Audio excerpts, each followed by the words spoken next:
The Lord be with you. And with your spirit. A reading from the Holy Gospel according to Matthew. And Jesus said to the disciples, "The kingdom of heaven is like a net thrown into the sea, which collects fish of every kind.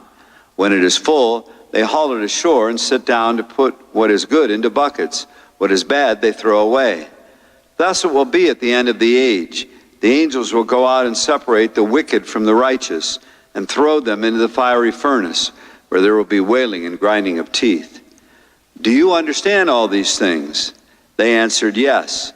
And he replied, "Then every scribe who has been instructed in the kingdom of heaven is like the head of a household who brings from his storeroom both the new and the old."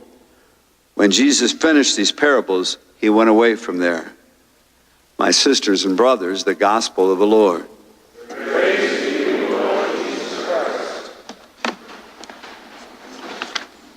Probably most, if not all of you, are familiar with that image of the potter that Jeremiah speaks about.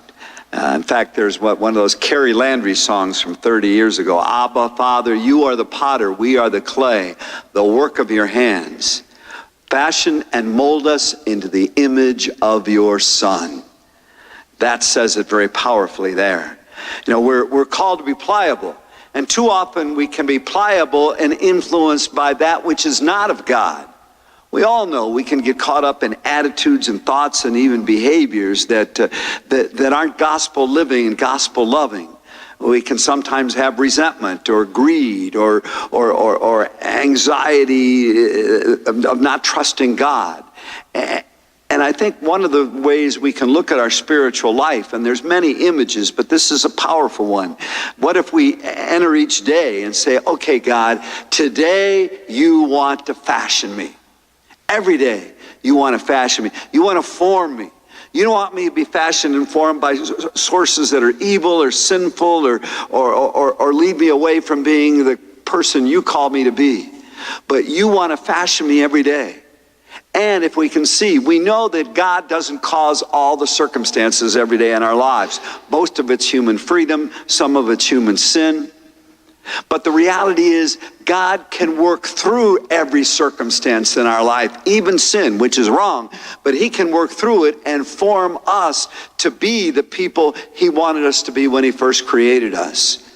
So if we would go into days or even situations, especially maybe difficult ones or hurtful ones, and say, "Okay, God, you didn't cause this necessarily, but I know you can fashion me through this. You can form me to be more like Jesus.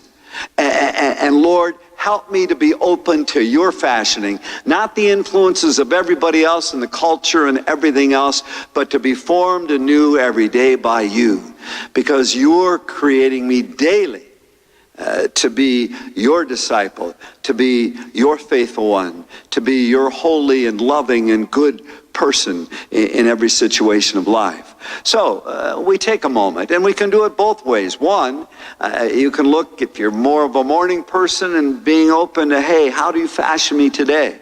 And or you can be in the evening and look back at a day and look back and say, "Lord, where and how were you fashioning me? And was I pliable to your fashioning?